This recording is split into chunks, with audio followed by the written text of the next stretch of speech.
Monorants at the Movies, a podcast where we rant about films you may have seen at house parties. I'm one of your hosts and jack of all trades, Mono, and appearing as a vision to distract me in the middle of doing something really dangerous is my co-host and master of none, Kira. Boobs! Ghost boobs! Ghost boobs. That would be rather distracting. And probably preferable than watching this, but yeah. However. Or thinks. Huh? Your things lovelies. His things lovelies. Just look like... My things lovelies. Oh, Spike Milligan references. Yeah. Nice. Well, in fairness, I feel like it's owed to this film because it was the same guy that directed American Pie, and if it had like what? Yeah. I didn't actually look up who directed this for whatever reason. He directed and wrote American Pie, so imagine if he had put like all the American Pie stuff in this, how funny it would have been. No. Or at least Jennifer Coolidge. Yeah, Jennifer Coolidge as a big busty member of the Volturi would have been hilarious. No, big busty werewolf. Slightly terrifying. But yeah, no, if you were here last week, you know the score. If you're joining us, it's a weird place to start with the second movie in the Twilight series. But what we're doing is watching the Twilight films. You've seen them. I haven't. Yeah. And we're going to watch them and rant about them. Yeah, because they're not good. Evidently so. But I do find them weirdly fascinating in like a car crash kind of manner.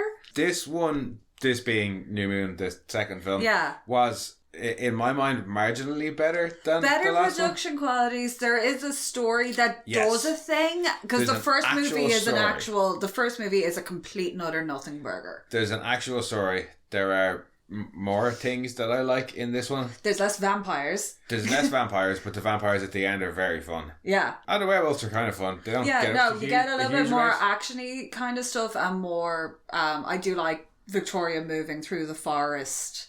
It's a better movie. You can see shit as well, which is always nice. Still a bit dark in parts. But you could actually, like, them chasing her through the forest where she goes and dives is during the day. It's a better movie in almost all aspects, but it's still not a very good movie. No, it's not a good movie. By any means. I do love Christopher Hayter all that. Yeah, I'm always down for some Christopher Hayter. We've got, 4? Michael Sheen. Yeah, we've got all the Stargate alumni. 4 Stargate actors in this one, between Christopher Hayter. Oh. The kid that plays Orlin. He's Alex, is it? Yeah. Alex. Alec Jane's twin. The guy on the motorbike was a Jaffa. Yeah, because you were like, hey, he looks familiar. I was like, yeah, that's because he's a Jaffa. And then who am I missing? I can't remember. There's 4 of them though. There is a 4th one. It'll come to us at some point. But yeah, no, not much more impressed, to be honest with you. But no, I told you it wasn't good. Let's do a summary and then get on with it. When Bella gets a paper cut for her birthday, the Cullens completely overreact by leaving town, but not before Edward dumps her. After 3 months of sleep screaming and staring out windows, Bella stops moping and starts hanging out with her new best friend Jacob. Although it quickly becomes clear that she has a type when Jacob starts going through some changes and starts sending her very mixed messages. Bella heads off for some dangerous thrill-seeking, which brings old Stary back into the picture. Yep. That's my summary of this film. Yeah, well, yeah, she gets a paper cut for her birthday, and I think I mentioned this in the previous episode, if not, like, Jasper's not, they keep mentioning the fact that Jasper's not good around people, but they keep letting him in a public school with teenagers, and guess what teenagers like to do? Bleed? Menstruate. Oh, but yeah.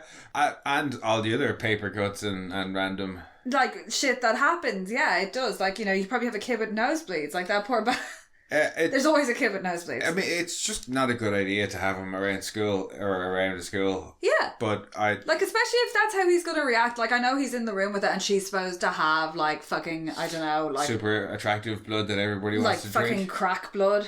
Well, him, Laurent, and what's Michael Sheen's... Arrow. They all, at least... They're all like, yeah. Give me some of that Bella blood, for whatever reason. Yes.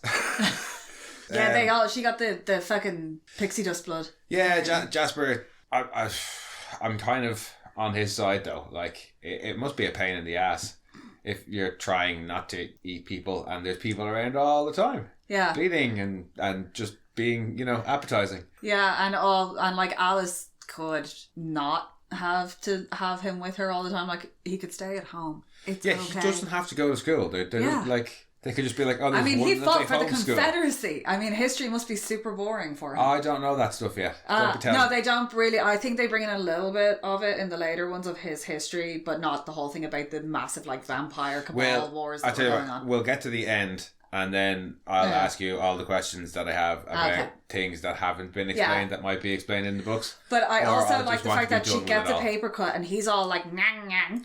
Well, we'll start at the start and then try and get through it as quickly as fucking possible.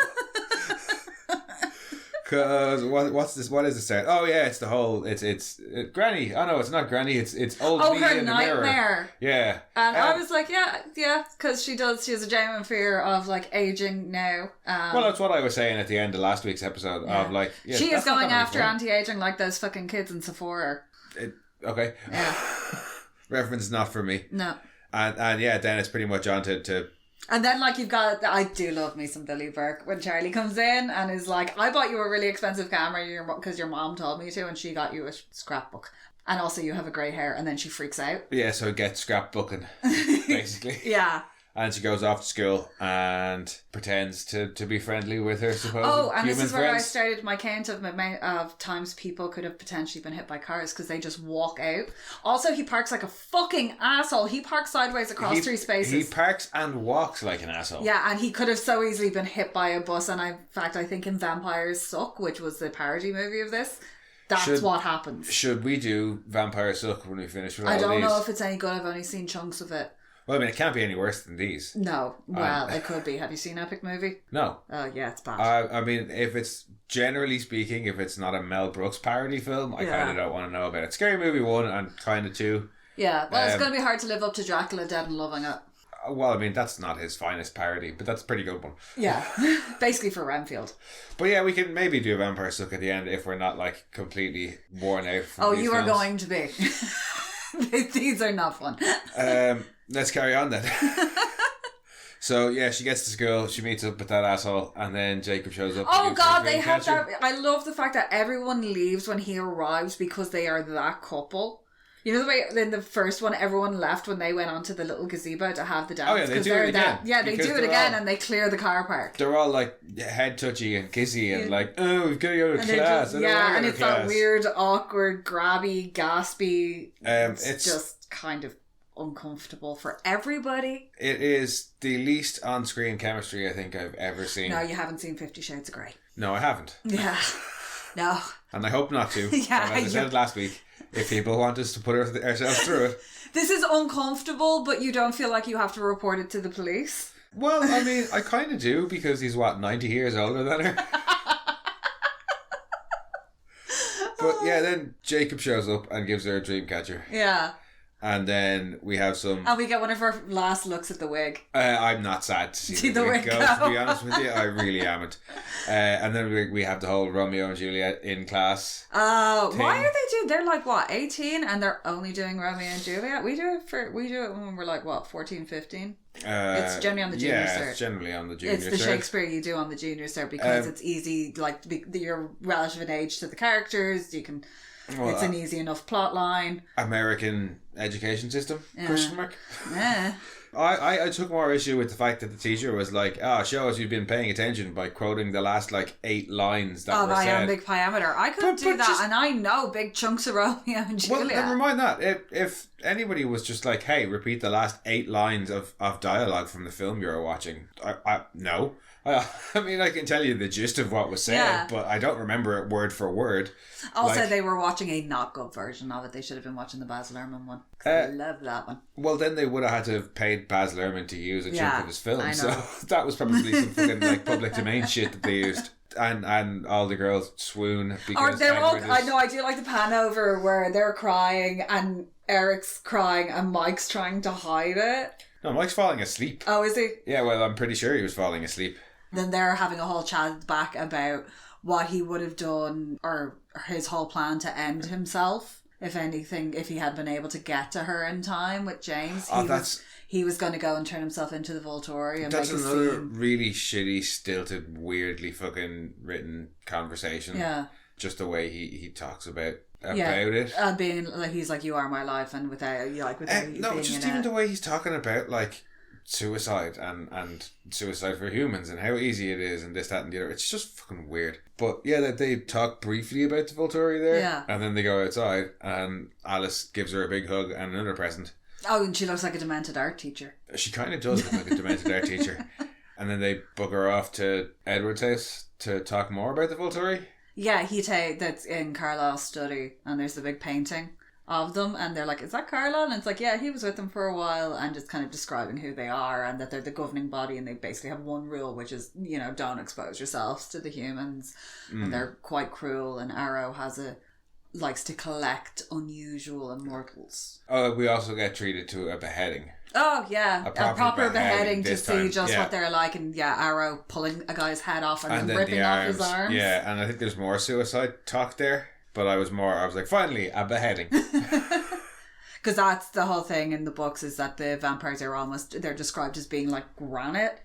Because of the way, they're impossibly strong. They're really resilient. They can almost chip, and like it's like the noise of stone grinding when they're pulling the limbs off them. You get it more in this. Well, you hear it there in that bit where you get the beheading. And the powder instead of like blood. You see it when he's fighting at the very end on. When that fight scene. It's actually kind of fun. I like that aspect of the vampires, because it's in the books. That's how they're described, as having this like granite texture, and their skin. That's why I think they're supposed to sparkle. Is they're supposed to almost be like a quartz. I was going to say, yes, that most sparkly of substances is granite. It's got quartz in it. It does sparkle. Not like that though. No, but that's because, and that they have this like almost stone quality to them, so that ripping them apart and burning the pieces is the only way to destroy them, because they can like regrow bits or stick bits back on. Stick them back together. They can like stick them back on. A little bit of quick cement. Just dab it in some blood and whack it back on there. Yeah, no, I mean, I'm down for that more than I am down for fucking sparkly vampires. Also, seeing the cracks heal up was very fun, and you get, instead of it being like when somebody gets their head smashed and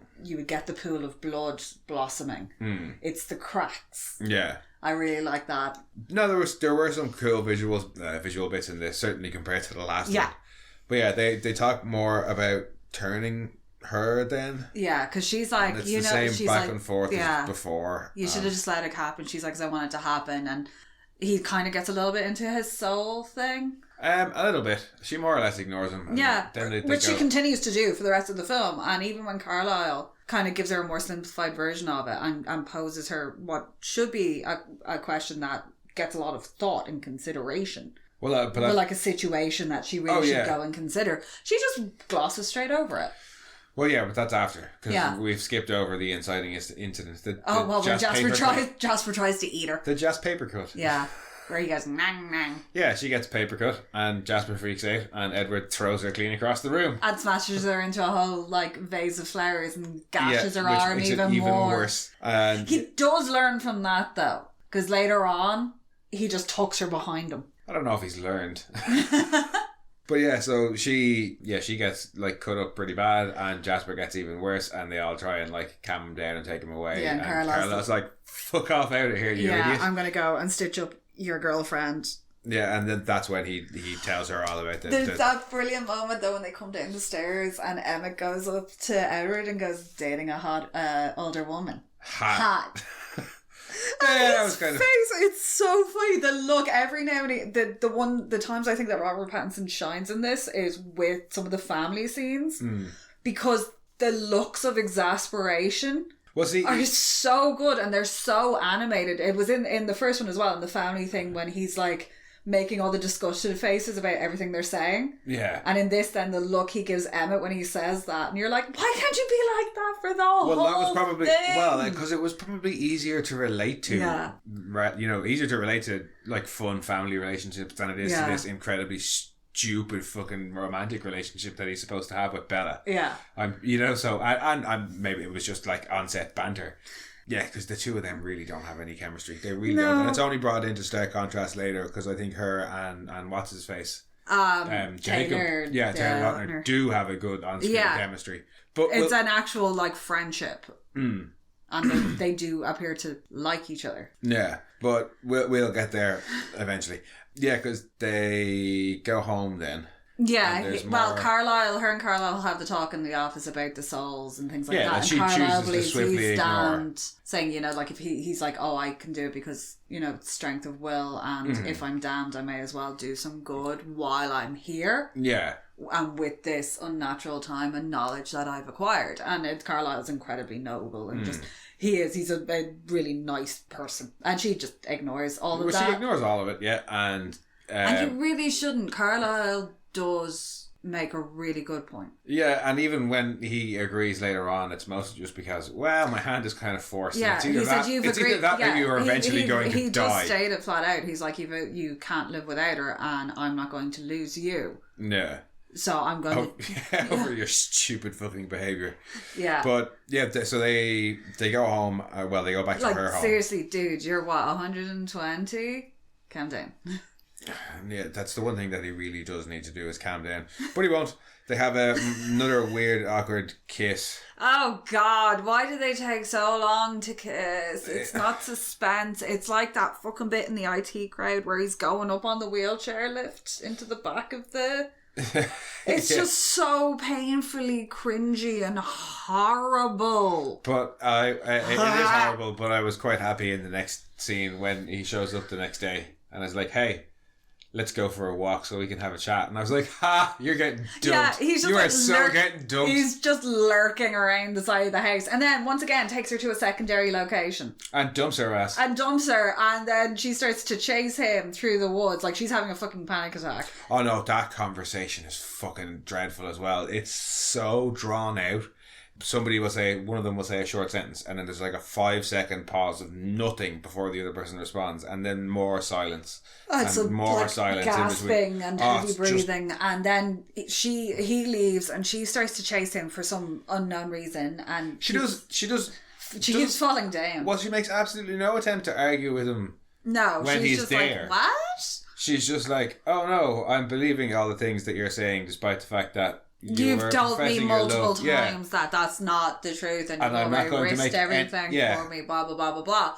And she chases him. It's really nice because as she's running through the forest in the dark, it cuts and you can see Laurent coming past. That's right. You see him, which is like ooh, hey Laurent.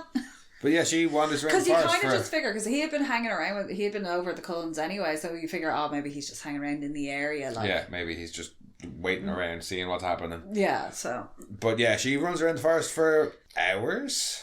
Yeah, well, it gets dark, and then she lies down on the ground and gives up. And just curls up into a ball. No, she trips up because she's clumsy. Well, in fairness, I think running around the dark in the forest like that, you are going to fall down. And then she gets, poor Charlie loses his goddamn mind, organises an entire search for her. Yeah, and she gets found by a half-naked dude. Yeah, and then she's getting carried out and like... Yeah, and then I feel insulted by the movie. What, for the 3 months? For the on-screen... What, one or the other is fine. Don't put the text. I like the spin. I like that you could see the seasons passing through the window. Especially when it's so obviously the seasons passing through the window. You don't need to have it on screen of what the months are. No. Like, we're not stupid. We can figure it out ourselves. And but there is a lot of this film, a lot of the whole series seems to think that you're an idiot? Yeah. I hate when films think that I'm an idiot. Sometimes I am an idiot, but rarely when watching films like these. You be a little bit more subtle. Yeah, no, this film does think that you are stupid. I feel stupid for watching it. So what happens then? She's having night terrors. Charlie's sleeping. Oh, the sleep screaming. Yeah. And he just gets to a point where he's like, "That's it. You're going to Jacksonville to live with your mother. I've tried. I can't do this anymore. Yeah, get the fuck out of my house. I need a good night's sleep." And she's like, "Oh no, I'll make plans to go hang out with Jessica and go shopping. And it's like, okay, and then she rings Jessica, and Jessica's like, Jessica's like, Bella who? Bella She's who? Like Bella Swan. Yeah, no. You want to come hang out with me so that I can totally ditch you? Yeah, and be weird and creepy at the movies, and I do love Jessica's rant coming out of the cinema. I did think that was uncharacteristically good writing for the film, and then I discovered that it was Anna Kendrick having a rant. Yeah, well, it was just her ad-libbing, and I was like, that makes sense. It's such a perfect, it's so perfect because it's really, really intelligent. And then she's like, well, pretty girls just maybe some people just like to shop. Not everybody. And it's like, yep, there's Jessica. There's the bitchy bit. But it's so fucking perfect. Really teenage girl who's like, I can't be too smart. I'm going to be mean as well and get a jab in there. No, that is definitely some of the best dialogue in the film it is right there. Very, very funny. And then, she decides to run off to some... Are they supposed to be the same guys from the previous film who were about to sexually assault her? But she's like, ooh, scary bikers. Yeah, and decides to go towards them. Oh yeah, because we skipped over. Edward making her promise to not do anything reckless. Yeah, which I thought was a bit for Charlie's much. sake. Yeah, he was being like, well, it's just a I was like, yeah, well, fuck you, big-headed. baby. Like, look, I know when I leave you, it's such a devastating thing that you're gonna want to kill yourself because I'm gone. But please don't, because like, it'll hurt for your Charlie's dad. sake, I yeah. don't give a shit, but it'll hurt your dad. Go fuck yourself, you What a egotistical prick. Yeah. So yeah, she decides to start doing reckless things and is only further encouraged to do reckless things when she starts hallucinating him, which is I'm worrying. assuming it's supposed to be a hallucination. It's this weird... like she can see him in her brain. Yeah, because when she's doing reckless things, he manifests. But it's like as a warning to her. Yeah, it's fine when it's a warning, but then she gets on the bike and he starts appearing loads and distracting her as she's on the back of a bike going really fast, and it only gets worse from there. Like if she's I know it's not actually him, but like that is not helpful. That is only making her dangerous actions even more dangerous by distracting her. So that really, really annoyed me, particularly when she's on the bike later on and she keeps looking back over her shoulder. Yeah, like, for fuck's sake. She's like, oh no, the cliff diving is the one that gets me, because it's like you're already in peril and she's like, I have to go to the one place I can see him. It's really fucking stupid. It really is. So yeah, she comes back from her bike ride and Jessica rightly tears her a new one. Yeah, because Jessica's just nut job. Yeah, Jessica's like, okay, you mad bitch, I am never going anywhere with you again. You fucking weirdo. Endangering your friend is not cool. Endanger yourself all you want. But yeah, but don't get her involved in it just because you were like, excuse me while I have to go and be really freaking reckless for a second. Because you can be guaranteed that the rest of those guys will be like, hey, come and hang with us while you're waiting for your friend to come back. Yeah. And she was clearly sensible and stood exactly where she was. I'm just going to wait here under the streetlights until my idiot friend gets back. Within running distance of that cinema that we just we gave out to her last week for not looking for Bella. But I mean, yeah, maybe don't look for Bella. Yeah, after this sort of behaviour, I don't blame her. Do we get more night terrors then? There's still some, but then she goes and buys motorbikes like from the junkyard to convince thingy Jacob to help her. Yeah, so she can see Edward more. Yeah. Well, is it just she decides that bikes are fun and? I think it's so that she can see Edward whenever she wants by riding a dangerous motorbike. Motorbikes aren't that dangerous. Well, I mean, the way she fucking rides them, they are. But like, and also that when she goes to see him with the bikes, and he just takes one of them down off the back, and it's like not a thing. She's like, "That's gonna be really heavy," and he's like, "It's fine. I've been working out." Like, no, that is a fucking heavy ass bike, dude. You should be at least a little bit surprised. Yeah, dude, you're 16. What the hell? Like, well, and so should she. Well, she does make a comment about that earlier when he comes to see her to give her a birthday present, where she's like, anabolic steroids are illegal, right? Well, I don't blame him. And he's like, maybe I'm just filling out. And it was like, yes, you are. Not like that, though. No. Not just, yeah. No, well, I do. I actually appreciate the fact that the rest of the wolf pack, when you see them, they aren't like, they don't have back cleavage. Like, they look like what teenage and young adult men should look like. Yeah. They're not all like weird and chiseled and like Captain America bulgy, like, because that is really off-putting. They look like what 17, 18 and 19-year-old guys look like. Yeah, but then this movie treats us to something that the last movie didn't, which is actually the development of a relationship. Yeah, whether you can actually see that there's some friendship and stuff like that. They work together, they start to like flirt a little bit. They're doing homework and stuff, they're hanging out. You even get a little bit more She gets to meet his friends. You get a bit of a setup / plot development of Sam and the weird stuff going on with Sam and his cult in the background. Cliff diving. Yeah, that it's all just a bit strange. Yeah, and then eventually... And they kind of tiptoe a little bit around the Edward situation without... Cause like, a little bit, yeah. Because he was there when she was brought out of the woods. Like, so it's... He doesn't want to directly address he doesn't. It's not until the cinema, I think, that he does. He doesn't really... Yeah, because she's like, I don't really like music anymore, and he doesn't really acknowledge that. He's just kind of happy that she's up and about and walking. And she starts making efforts then as well with... everybody in school, which Mike is like, Bella's back. So is he back, or are you back, or are you like... Well, before that, they finish fixing the bikes. Yeah. And he kind of is like, I should have stretched it out longer so that we could hang out more. And she's like, we would have made an excuse to hang out anyway. And they go off and they test the bikes. And Edward appears and distracts her, and she flies off and smacks into a rock. Yep, she wangs her head. Which again, I was quite pleased with. Yeah, and it gives Jacob an excuse to take his shirt off. Yeah, immediately he's like, hey, look at my hot bod. And she's like, you're kind of beautiful. And it's like, don't say that. That's one of those things that a teenage girl would say and then be like, oh my God, why did I say that? And then it'd be haunted by it, years later at 3 a.m. Probably, yeah. Be like, I called him beautiful. But yeah, then Bella goes back to her friends. But that could be explained by the fact that she got wanged in the head. You can always lie to yourself like that. I wish I could get rid of these movies by wanging my head off a rock. But we've got 3 more to go? Yeah. Well, 3.5 because we still have to finish this one. There's a horrifying CGI baby. I'm vaguely aware of the horrifying CGI baby, but I'm more aware of Michael Sheen's hilarious response to it. Yes. But that's what the last film, so yeah, that's the only thing I've been looking forward to. And I've got to get through 4.5 movies, I'd say, of bullshit before we get there. But anyway, at least we get treated to a little bit of Michael Sheen later on. Yeah, and his weird intensity in this. But not for a while because, Bella's back in school and she decides to start hanging out. She decides to grace her friends with her presence again, basically. And literally just doesn't even, she just walks up and sits down. No offence, but the audacity on that.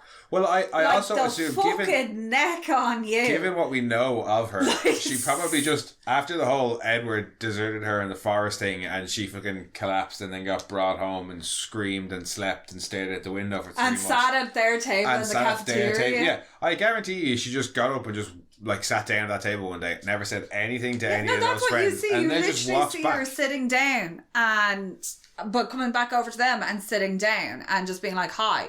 And not saying anything. There's a hint of a look on her face of is it alright if I sit here? She walks up and is like, oh, my dad said it's bears or whatever, because they're talking about whatever's eating all the campers. Oh yes, that is relevant because of a point I want to bitch about later on, so thank you for bringing that up. Oh, Bella gets all racist later on. She does. But before she gets racist, she goes to the cinema for an awkward fucking date. Oh, with Face Punch. Go see Face Punch, yes, that's right. It's the shittest. He's like, oh yeah, we were going to go see that. Remember the trailer was like, Face Punch, pop out, bang bang. And I was like... At least Mike tries to be like, oh, we can go and see a rom-com. Yeah. And she's like, hey, how about I just invite a whole bunch of other people instead? But yeah, they're supposed to all go and it ends up just being her and Mike and Jacob. Yeah, and it's awkward. Because Jessica's like, fuck no, I'm not going to the cinema with you again, you mad bitch. Yeah, understandably. Angela gets the stomach flu and Eric stays to look after her. Oh, right. Which is kind of sweet because in the book they all get the stomach flu and they're all out of it for a couple of days. Oh, there's that. And then Mike gets the stomach flu in the cinema. Yeah. Poor Mike. When he comes out and he's like, I need to go home. I need to go home. And I have been there and it's been like, I need to go home immediately. Have you been there die in peace. With the hands on either side of you in the cinema? Oh God. Oh, that was such an incredible teenage thing. So awkward. Yeah, it's so incredible. At least they weren't in the back row. No. I don't know if that's a thing in America though. I'm sure it is. Yeah. Going to the cinema to ride. Yeah. Drop a hand in the back row. But yeah.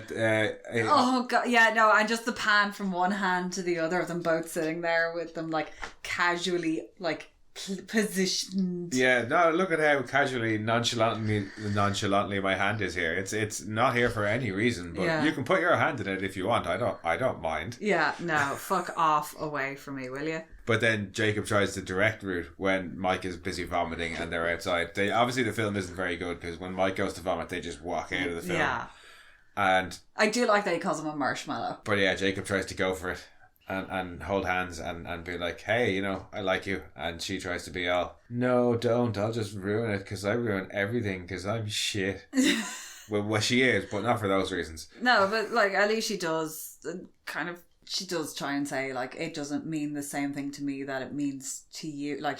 She does try and let him down gently. Well, is it not there that she is all like, he's like, I won't stop trying to like, get with you. And she's like, I don't want you to. Yeah, I don't want you to put your life on, like, it's not going to, like, I'm not like that. No, and not even that. if I did, it wouldn't be fair to you because I'd never be able to, like, fully commit to you. No, not that. When he says, like, I won't stop trying to get with you, and she says, I don't want you to. As in, I don't want you to stop trying because I like the attention, basically, is what she says to him. She's like, I know that's selfish. And I'm like, well, at least you've got that little bit of, like... self-awareness. Yeah, self-awareness. But it's still fucking horrible, and you're mixed messages. Yeah.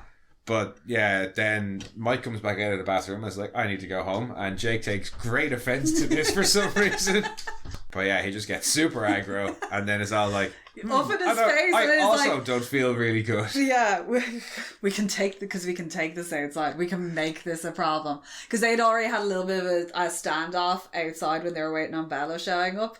Because Mike was like, are you even old enough to see this film? And he was like, she's buying my ticket. Yeah, that's right. But no, I just like how when he starts getting all aggro and then he's like, I don't feel so good. I think I also need to go home. No, but Bella's like, yeah, you're hot. And like really hot. Like really hot. Oh no, like you've got a fever. Yeah, you should probably go home and rest. And Mike's just sitting there like, oh well, fuck me then. I've been sick this whole time. But when he's sick, you're like, ugh. I've just been like in there fucking on the great white phone to God. Like Mike, I think, needs to learn to better read Bella. Yeah. She is not interested. No. Maybe if he turns into some kind of monster, she might be interested. I think if he just jacked it up a bit. Yeah, but it's kind of irrelevant because I don't think we see Mike for the rest of this film then. That's the end of Mike. I don't think we see Mike for a couple of films. Fair enough. I think the next time we see either, I can't remember, I think it might just be Graduation and that's it. There's enough to be doing in these films without her human friends. So like, calling them to friends is kind of... It's a stretch, yeah. And I'm not all that attached to them. So bye Mike for the rest of the film, and Jake disappears for a while because he got me. Yeah. Jake gets mono. Yeah. Or so we're told. Yeah, and she's even like tons of phone calls and stuff for him. Yeah. And they're not being answered, but... She goes for another mopey walk in the woods. Is that where she goes for the mopey walk in the woods? No, that is when... Or she just get fed up and goes to find him anyway? Yeah, because Charlie's like, oh, I don't have to go fishing today. And Harry Clearwater is like, yes, you do. Yes, you do. Come on. I love Harry Clearwater. Not for much longer, though. Yeah. But I just want to give him a hug. He looks like he would give the best hugs. But yeah, she goes and he has the best stories, and he's the kind of grandfather that like slips you the fiver in that weird dodgy handshake. Oh, don't tell your mother I gave you this money kind of way. Yeah. Yeah, no, but she decides to go and confront Jacob, or find him and see what the story is. And she finds him in the rain, and he's fine. And she's like, "You cut your hair? Yeah. And you got a tattoo?" And he's like, piss off, vampire lover, basically. And she's like, excuse him, what? He's like, you know. And she was like, I was told you were too sick to come outside, and you're like literally running around shirtless in the rain. Yeah. Because I don't think he wears like actual like clothes. For the rest of the film? Yeah. Nope, don't think so. No, he just keeps exploding out of them. That's a good point. Yeah, he does. He spends a lot of time exploding out of clothes for the rest of the film. But yeah, no, she's understandably freaked out as well because Sam and his little pack of cronies, because they were like, oh my god, like Emery's joined them now. Yeah. As well, and they had a whole conversation about that, about Jacob being scared because Sam was looking at him like with this like knowing look, like he was just waiting on him. And that was really beginning to get to Jacob because he was like, what the fuck is going on? Like, he's like, they follow him around and there's like the comment of them,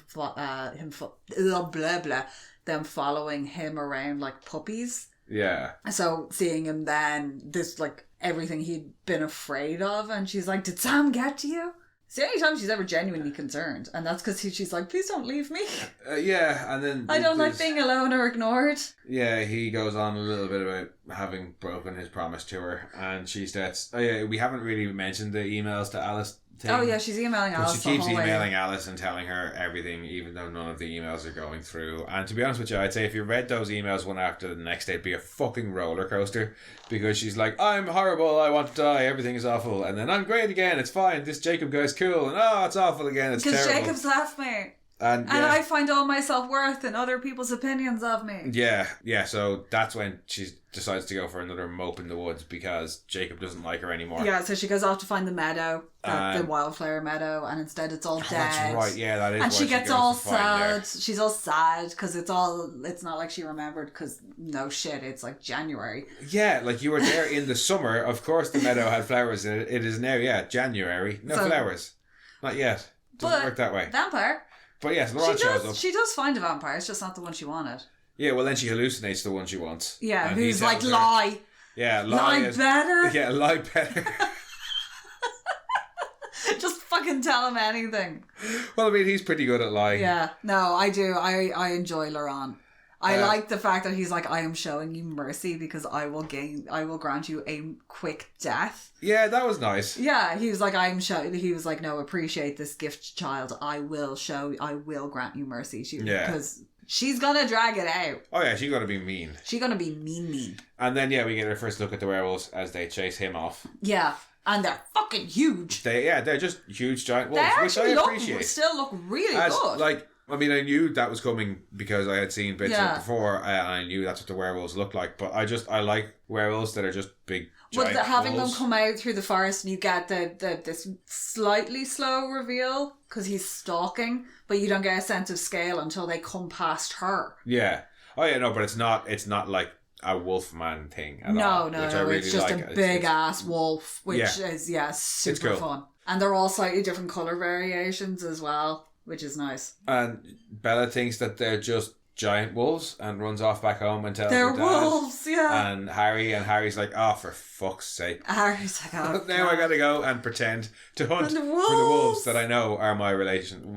He's related to them, yes? Yeah. He's also an elder, so he believes in all the legends and he knows it, and he's like obviously aware of what's been going on. Well, because I see him covering up Prince later on, I just assume, and the way he reacts there, I just assume that he knows. Oh yeah, they all know. The score, like. Well, they mostly all know, but he is an elder. Yeah, so he has to go off with Charlie and is like, yay, let's go and pretend to hunt for these wolves. While Bella. Charlie actually hunts for these wolves. Thanks, Bella, you useless fuck. Fucking brilliant. I'm going to have to go warn them now. And then Jacob shows back up again, I think.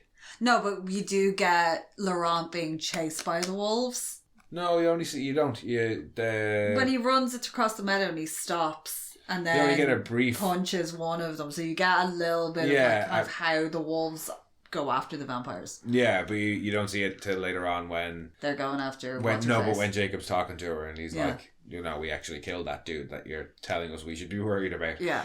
But it's after she tells the two of them about the wolves that Jacob appears and like parkours in her window. Oh yeah, that and again night. She should really be concerned. Not concerned, but like, hey, how did you do that? Like, how did you lift that motorbike? How did you get up my window? That she's able to sleep sanely in her bed, having just found out that the other, what's her name, Victoria, is searching for her and is in the area. Well, she doesn't, and is actively hunting her. She doesn't know that Victoria is in the area, but she does know that she's after her because Laurent's told her. And she thinks Laurent will have killed the wolves and is now going back to Victoria to tell her that she's alone and she actually says that, or narrates that they're probably coming after me, and then goes to sleep. Yeah, doesn't secure her house in any way, shape, or form. When she's just distraught over being dumped by Edward, she screams herself through the night.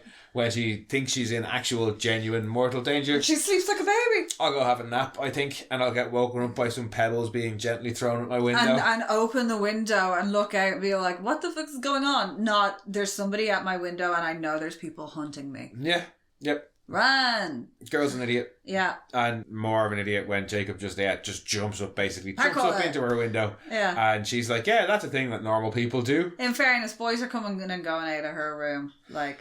Yeah, but I think, is she just, has she forgotten what abilities normal people have? Like, the vampires keep doing all this amazing stuff around her all the time. So then when she sees somebody do something like that, like jump out her window a few minutes later and be absolutely fine, she's like...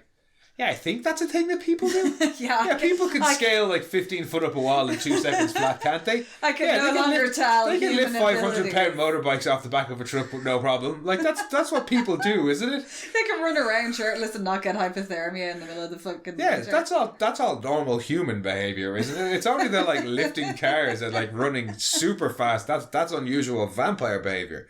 Yeah, humans do this shit all the time. Fuck. Anyway.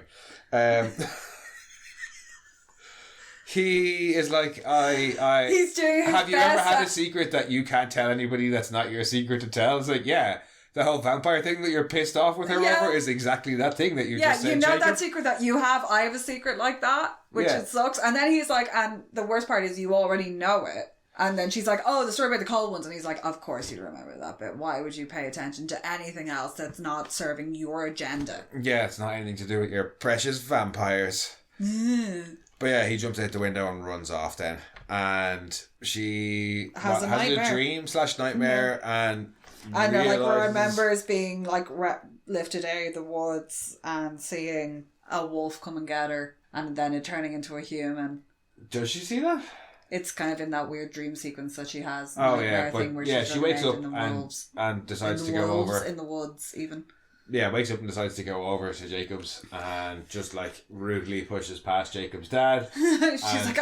she's like, I'm really sorry to do this because I know you can't stop me because you're in a wheelchair. Yeah, but I'm going to just completely push past you anyway because I'm a horrible person. And then, the tables have turned and I am going to watch somebody sleep for a change. Yeah, but the difference between her and everybody else is she actually backs out of the room quite quickly. She's like, oh, he's asleep. And I think it's more of a case of, he looks fucking knackered. I'm not going to wake him up and shout at him. No, it's not.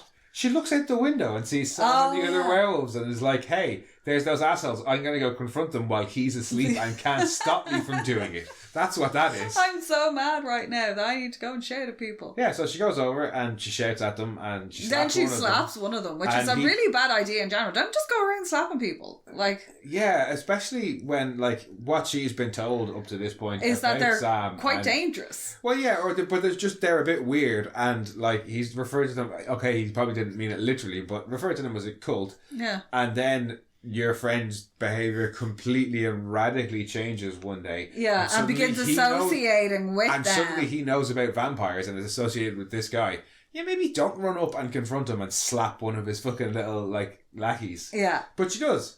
She fucks around and she finds out. Yeah. She finds out that they are werewolves. And she one of them is not the transforms white into a woman giant she wolf. thought she And was. especially considering she's going over there to confirm her suspicions that maybe these guys are werewolves. Yeah. Yeah, maybe slapping them not the best idea. No. But she slaps him and he turns into a werewolf. And then Jacob runs out to protect her and also turns into a werewolf. I And do like that They fight word. viciously and it looks cool. And she stands there or lies there on the ground like a moron and doesn't try and run. No, I do like them all. tumbling into the forest. I do not understand why they hit the camera. Um, It's the only time it happened. And I was like, that's weird. I like Jacob's transformation there. Yeah. Just the the leaping poof of and clothes the come. poof of clothes and him just turning straight into one. It's cool looking. And then them immediately like going for each other. And that's the way wolves fight. They're very kind of like neck and face. I like it. There's And then them definitely rolling away and through the boat. There's definitely more action in this film. Yeah. And this is that's kind of one of the first big bits of it. Like, I do feel bad for Sam because that must be like a stressful position because he's like, ugh, he told her or she worked it out. She had to have worked it out because I've ordered him not to tell her. You two, yeah, go and take her do that. somewhere I gotta safe. go stop those two from fucking murdering each other in the forest.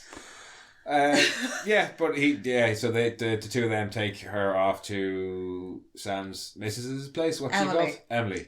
And one of them tells her, Sam doesn't like it when you stare at his fiancé. Never mind what she feels like.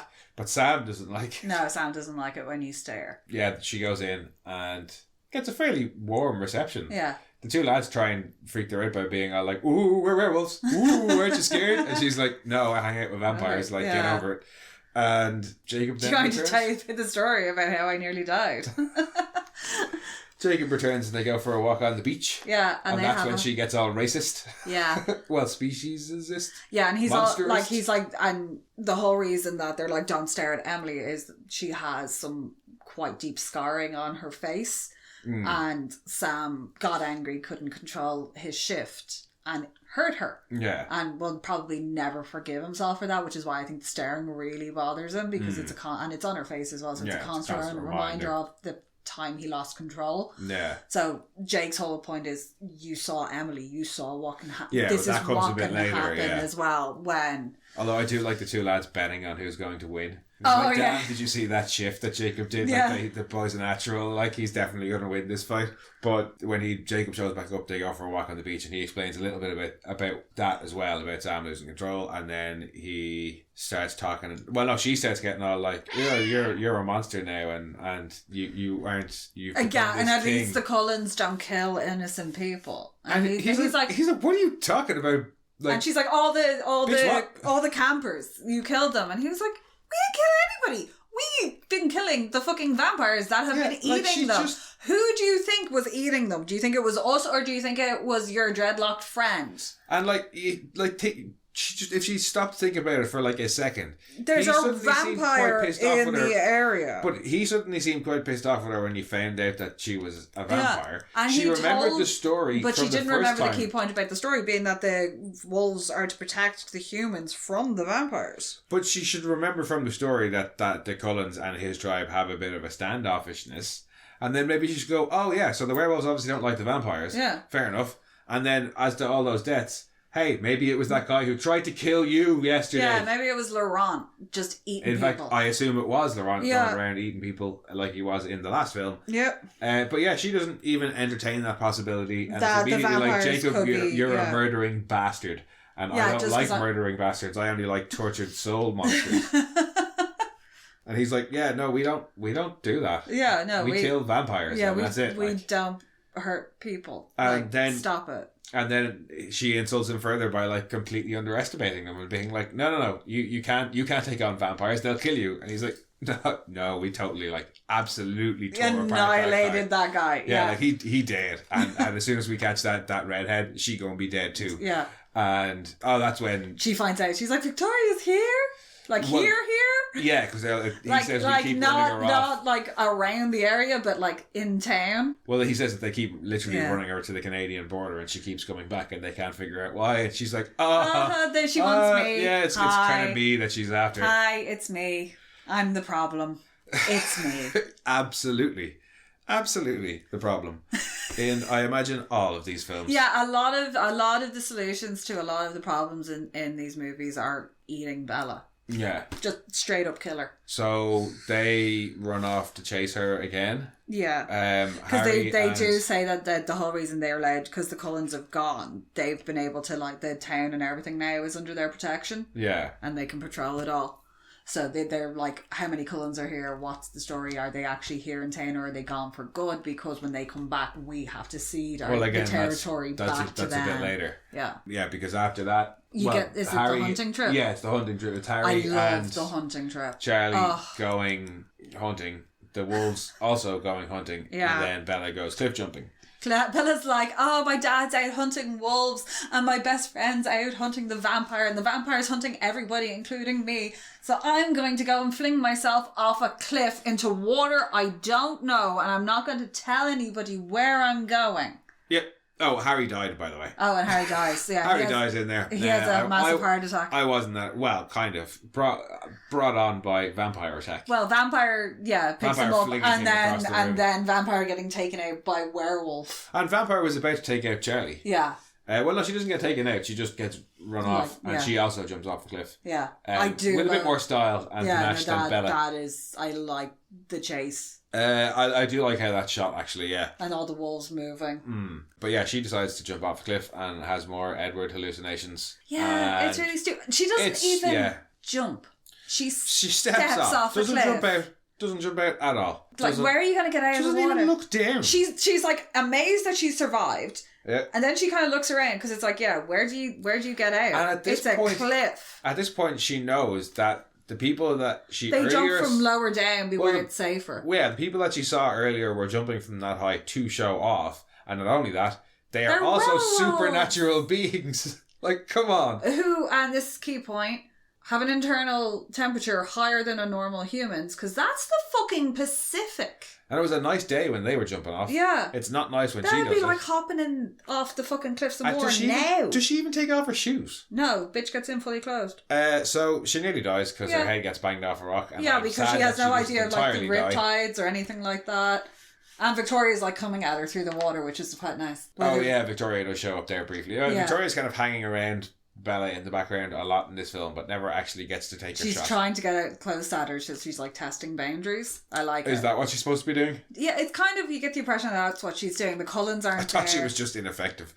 No, the Cullens aren't there, and she can't really get past the werewolves to get at her. Well, did she know the werewolves were there? She sent in Laurent. Yeah, and he didn't come back. Didn't come back, so she's come to find out what's going on, and obviously encountered the werewolves. Well, I suppose, yeah, he said that we've already chased her off a few times, so at this point she has, yeah, fair enough. So she's testing boundaries and trying to find a way in, because she really, really wants to eat Bella. Well, she's not successful this time because Jacob comes and saves her from the sea. Yeah, at the last moment. Yeah, she wakes up and finds out that Harry's dead. Yeah.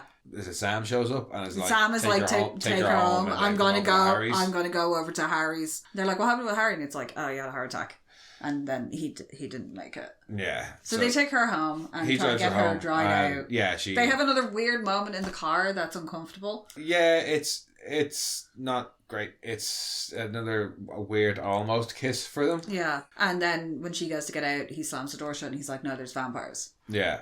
And she's like, and she looks around and she's like, oh, it's Carlisle's car, let me out, and like stomps off, and he's like, no, you can't do that, because if they're back, I can't be here. It violates the treaty, which means I can't protect you. So if you go in there and it's not who you think it is, because in fairness, Victoria could have just gotten Carlisle's car and driven in and waited in her house for her. I feel like they do too much talking about the specifics of this treaty before actually introducing the actual treaty to us. It's kind of annoying, and it wasn't until the second watch where I was like, oh, okay, hang on, I get what he's saying. Because the Cullens are here, he can't protect you from Victoria if she shows up. Yeah, because all we have it's his territory. Airy Fairy Alice. Yeah. To potentially protect you from Victoria, who's probably, although she is the one who ripped off James's head, probably Alice not going to be enough. Alice is fairly lethal in her own right, because she's quite old and she had to survive on her own for a while, so they tend to... That's for the later films. But yeah, so Alice is there and is like, you're not How are you dead. Alive? Yeah, because she thought that, well, she saw a vision of her. Yeah, you went into the water and didn't come back out.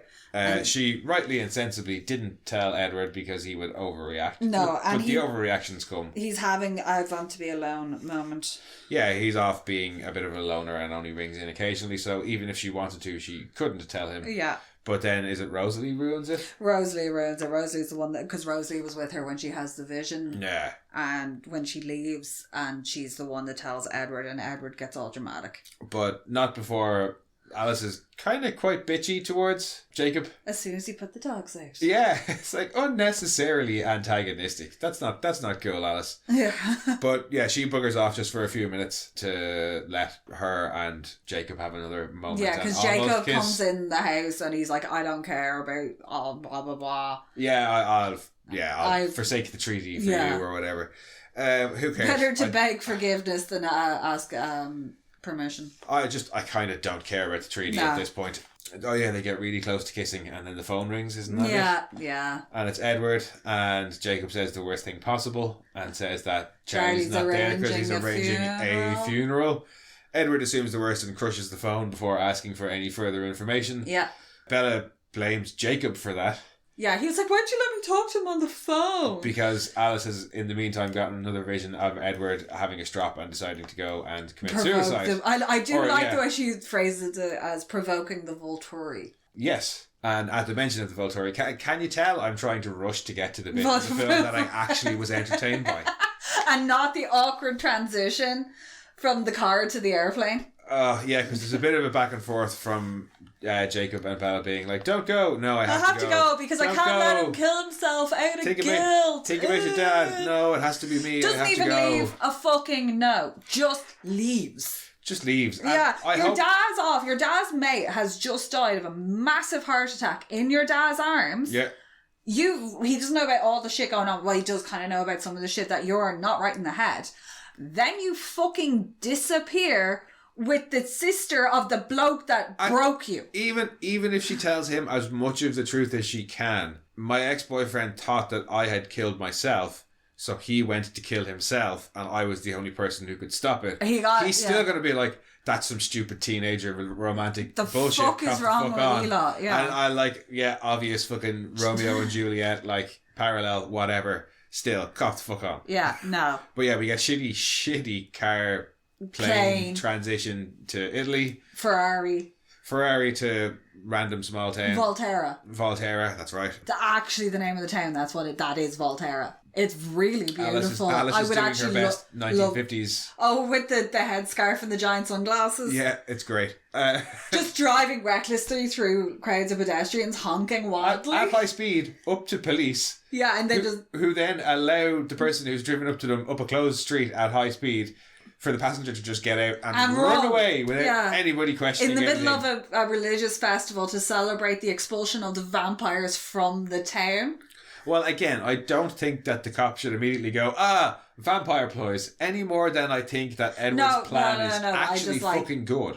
More, we unfortunately live in a post 9/11 society. Well, yeah, it's got nothing to do with the vampire festival. It's just, hey, this is a closed street. You drove up here really fast, and now you're acting really fucking suspicious, and you're running towards where the main group of people are congregating. Yeah, but those cops, they don't care. Yeah, and you're not in a red hood. Yeah, you're just some random American. The fact that she's American, that should be their biggest concern. Yeah. The fact that they managed to get a Ferrari that far into the town. And a stolen Ferrari, no less. I thought you wouldn't be opposed to some Grand Theft Auto. Depending on how close they were, or that town is to the airport, that Ferrari might have been stolen from close by. Yeah. Because they're probably not that far behind Edward, because he basically just went into the Volturi and was like, hey, yo, kill me. And they went, no. And he was like, cool, I'm going to make you kill me. She gets the vision while driving at high speed that the Volturi have made their decision and they have denied him as a request to die.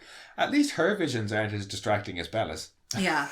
But I do love our fucking Christopher Heyerdahl. He's not without cause. He's just so done with everything. Oh yeah, I like the three of them. You've got maliciously evil fucking bleach blonde guy with his long hair. Cassius, yeah. He's just he's really cynical. He's what you expect to see on a ruling vampire council. Yeah. Evil, a little bit sadistic-y. Then you've got Christopher Heyerdahl's character who's just done with everything. Oh, no, I think when he's like, thank you for your visit. It's just... so insincere. Yeah, and then you got Arrow who's just brilliantly over the top and just amazed. He's so delighted by everything delights him. It's fucking brilliant. Not so much in the first scene. I think it's that when you have lived for so long and reach such a high level of aristocracy that mundane things are utterly charming. Well, it is that beautiful hedonism bot level of just removed from reality that French aristocrats have, and is this some peasant's joke that I'm too rich to understand kind of thing? Yeah. Oh, how quaint! Oh, how quaint! Beat the Sifs. Yes. He's great. He is absolutely fantastic. But in the first bit, when they're just refusing killing him, he's not great. It's when they come back. And he's done his full, But yeah, so he's done his full sparkle. His plan to get himself killed is to step out from and reveal himself. Which is public against indecency. their highest law. Well, no, I get that it's against the vampires' highest law to not expose the existence of vampires to humanity. Fine. Do it in a better way than just sparkling. Yeah, if I'm at start attacking people. Any kind of festival, even if it is a religious festival. Oh, and they there's just a random glitter. Sparkly dude, I'd be like, hey, that dude's covered in glitter. Yeah. They really sparkly glitter, but that dude's covered in glitter. I certainly wouldn't go vampire. No, yeah, if the sparkly dude started flinging people around the place and then draining them of... Yeah, then I'd be like, oh, okay. Yeah, make a show, like fly up into the air with some people, run up a tree with one of them, bite their head off. Uproot a tree, do something. Do something, not just I'm gonna stand here and sparkle in the Italian sunlight. Yeah. No, it's just stupid. It's just unbearably You're not a white stupid. Wine. It's just it really, why? The sparkly vampire thing was stupid. But just this idea that apparently people are vampires don't sparkle. Well, Laurent was in the sun, and he didn't do much sparkling. He didn't do any sparkling, really. But yeah, it's just it's so stupid, and the idea that they know he's going to do it. He's going to do something because they've basically been told that they will not kill him unless he provokes them by committing a really high offense. But Alice is acting like the second he walks out into the sun, they're gonna body check him so that nobody. But how is anybody going to individual going to know that's what he's done until, you know, people in the city supposedly start running around going, there's a vampire. To notice. Yeah, somebody has to see him doing it. Now, fair enough, I'm guessing they had their suspicions because they send Jane. Yeah, is it like Jane and the other guy, or the other two guys show up first, but they show up pretty quickly Felix after. and what's his name? Yeah, after Bella runs into him and is like, "Open your eyes, I'm really here. Open your eyes." That whole shit. They show up and are like, "Yo, come on." Yeah. And Edward is stupid. He's like, "Look, no crime was actually committed. No harm, no foul." And they're like, "Well, no, like you were absolutely about to break the highest rule of us." But when, like, because Jane shows up and breaks up the party and is like, "Come on, let's go," because Jane's fucking terrifying. I still think they missed a trick. What? Her name is Jane, and she does pain. Yeah, and they didn't call her Jane the Pain. No Funny pain, quicks. Jane. No, nothing. She's just Jane, and she does pain, and we're not going to mention Pain it. Jane. Yeah, there's nothing. Be a good roller derby name. It would. It'd also be a good roller derby skill. No, that is every roller derby girl's skill, is bringing pain. It's bringing crippling pain, yeah. Crippling pain and excessive speeds. But she could do it before she actually, has to make any contact with them, and they'll just collapse on the floor and she can just go straight past them. But enough of Pain Jane's adventures in roller skating. Yeah, they show up and they're like, "Yeah, come on, look, you have to go and see the council because that was stupid what you did. Like, really stupid. So, come on." I do love the elevator music as well. There's something about that elevator scene. It's so awkward, and Alice is just like, "Why the fuck am I here?" It's Arrow's reaction when... oh, look, Bella's alive. Bella's alive. How brilliant. I love a happy ending. How marvellous. Yeah, it's... hooray for us. Yeah, he's so over the top. And straight into the hand. Well, yeah, no, see, this would probably be my favourite scene in the whole film. Yeah, it's fantastic. It's nice and tense because you don't actually know what way he's going to go. It's like all good psychopaths. It's fun because most of it is probably to do with Michael Sheen because he's just such a good actor, and he is having so much fun, and it translates. So I had fun watching him, but it is tense, and then we get a quite cool vampire fight scene at the end of it. Well, you get the demonstration of Jane's powers too, where she's just like getting off on it. Well, that was kind of funny. I was like, does she have a problem with him or does she just like doing it? She just likes doing it because when it's kind of the way she blinks away. It's... how annoyed she looks about it not working on Bella. Yeah. Like, she is pressed. Oh, she's the kind of girl as well. She'd like fucking shave your head in the middle of the night. Well, she probably... Yeah, she's just going to start slapping her in her sleep. Like. Yeah. Kind of interesting that none of the rest of the vampire's powers work on Bella, but then when Alice saves her a minute later, you are immediately going, well, hang on, how can Alice's powers work around Bella? Yeah, it's like none of the mental powers unless the werewolves are around her, because earlier on she was like, I can't clearly see you because the werewolves are blocking you, or the pack of mutts are blocking you. Something like that. But Arrow's power is fun. He can see every thought you've ever had. Is that not like similar to... Well, I mean, I know Edward can only read what people are thinking. Yeah. But yeah, surely his power is better than Edward's. Okay, he has to touch you, but vampires are fast. Yeah. So why are they so desperate to get Edward on board? Because it's handy to know what people are thinking across the room right now. I suppose, but like... If you have them in the room, he can just run to them and touch them. Quite capable of focusing in on individual people over quite a distance. I suppose, because we saw that in the last film where he has to be in like a certain area, or a certain radius of the person he's focused on, which would be useful when you have... Would have been useful if he could focus on Bella and realise that she wasn't actually dead. Yeah. But then, movie's got a movie, I guess. But yeah, so they decide that Bella's gonna have to die because she knows too much. Yeah, and he's like, such a shame because you won't consider turning her. We're gonna have to kill her. And then Alice pipes up. Woo-hoo. And Alice is like, "No, I have seen it," and takes off the glove and willingly offers her hand. And you get the shitty vision of them running. That it's one thing for him to was it every thought you've ever had? Yeah. She's probably going to have had, if not more thoughts than people, certainly it'll be a lot harder to go through all of her thoughts. I think she's if you can focus on the singular event. Oh, right. Fair enough. Think of it, it's like, here, just think about the thing you want me to see. The way they choose to show her as a vampire, okay, it's the sparkly thing. She's got sparkly skin. So the dress. The clothes the two of them are in as they frolic through this forest is fucking hilarious. Like, him in particular, because... With the I don't know what it is about the fucking waistcoat. The waistcoat kills me every single time. If he'd just been in like the shirt and pants, it'd be fine. But the waistcoat with her in the frilly dress, I'm like, oh, it's Hansel and Gretel. Yeah. I was exactly about to say that, like some weird grown-up Hansel and Gretel. It's fucking ridiculous. Oh, the big freaking bitch, yeah. And particularly for him, because we have seen her in other coloured clothes. He's always in dark clothes and only in dark clothes, and then he's suddenly in this weird fucking like. He looks like a 1920s newsboy.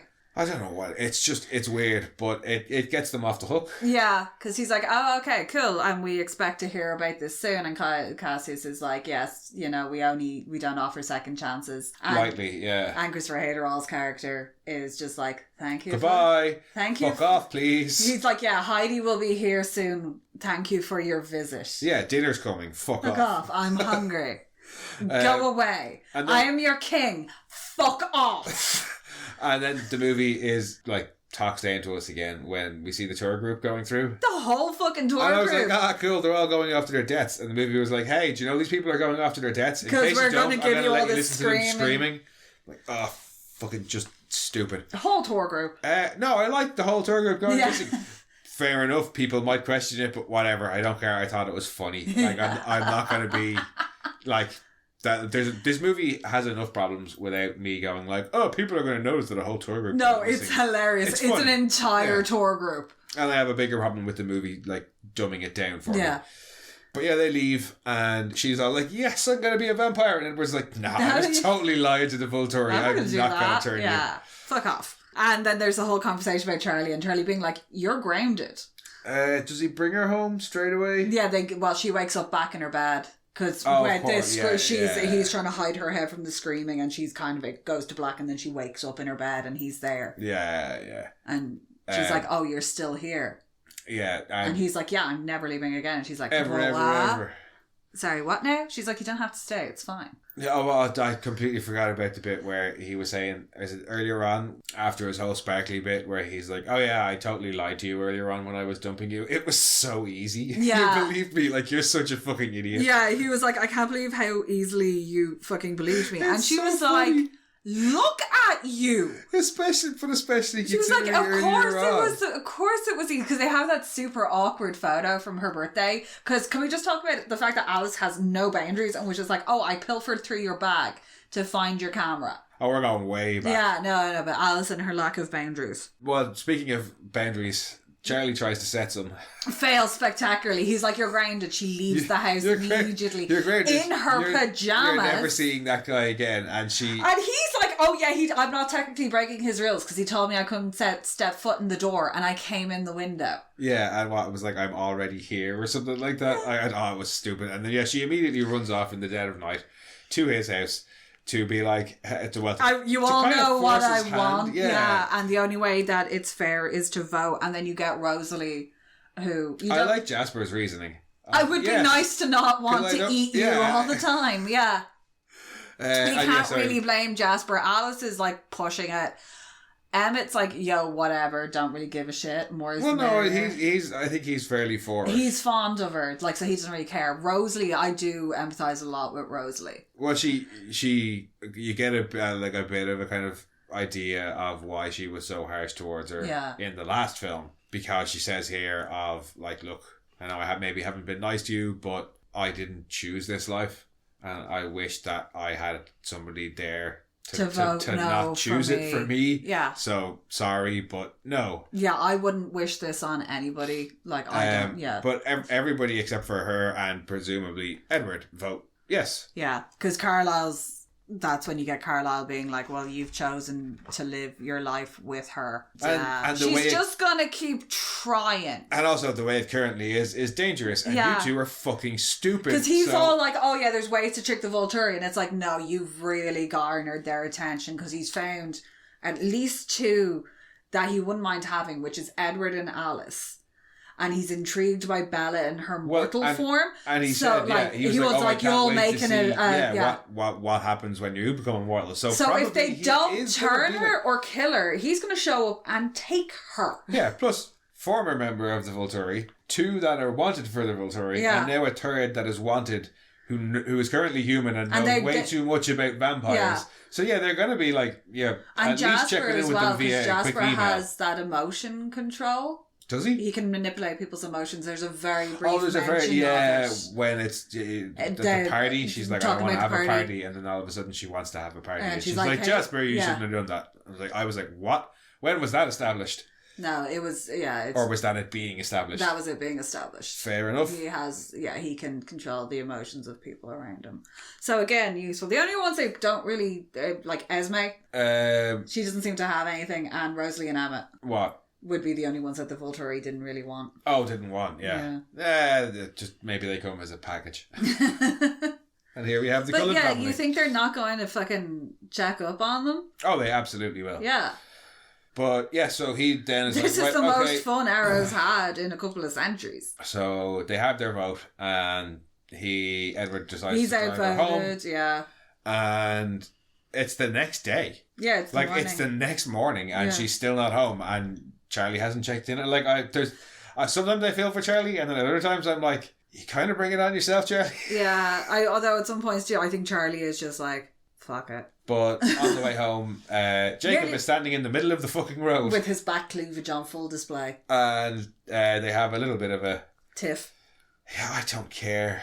I kind of cared until Jacob gets all like weird and possessive and was like, I won't let you do this. You can't do this. Yeah. I'm not allowing you to turn yourself into a vampire. And it was like, ooh, no. And then being like, oh, don't forget that if they bite anybody, it doesn't matter who it is. Yeah, well, I was going to say more mention of the treaty that I currently do not care about, because it's just keep mentioning this treaty and I have no idea what it is. They tried to fight, and Bella is somewhat sensible. And she gets out of the way. Well, no, she gets in. Well, she doesn't get in between them, but she stops them from fighting by saying, "There's no way you can hurt each other without hurting me." Yeah, which is about the most sensible thing she's said in 2 films. Manipulation. Also that, but not as big as Edward's manipulation after Jacob fucks off. No. When he's like, "Look, I have one condition." Yeah, wait about 5 years. Fair enough. He's like, "Give me 5 years." At the end, she's like, Which is what I think I said that. Yeah, last go week. through college, grow up, be of legal age to do things. Yeah, just wait a little while. At least see if the relationship works out, and it's not just all super intense honeymoon stage for a few months before you get sick of each other. Yeah. And then you're not stuck for this person for And also eternity. that way you can move away to university. Yeah. You can establish yourself away from like your home, and you don't have to put down roots in that area. Yeah. But you can create a distance and do it in a more sympathetic manner with your family, especially because it's not. Yeah, because she's like, I'll wait until after graduation so that it's not weird for Charlie. Yeah. No, you need to put a bit more thought into it than this, to be honest with you. Yeah, no, if you move away to university, and you're not living at home. She haggles him down to what, 2 years? 1 year? I thought it was 2 years. I think it's 1 year. Well, however many years it is, he's like, on one condition. Long, awkward pause.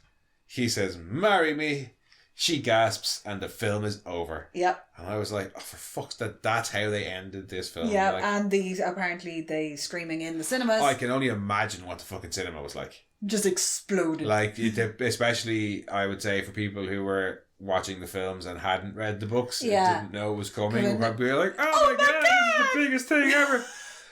Oh, it's over. It's over. For now, anyway. Yeah. It was better. It was better. I do like everything with the Volturi makes it better because they're very fun characters. Like the Volturi. Flamboyant villains. They're not even villains. It's because they're flamboyant, slightly menacing, authoritative figures. Well, I like that they're not necessarily being set up as villains, but they have the potential to be adversaries depending on how things go in the future. And I'd imagine also they're probably not overly fond of werewolves, so as the werewolves get more into the mix, that might complicate things. I like the werewolves. Well, I like how they look. I don't much care for any of the characters of the werewolves yet. Jacob's grown on me a little bit and then ruined it at the end of the film. If I had to choose, I'm still probably Team Jacob.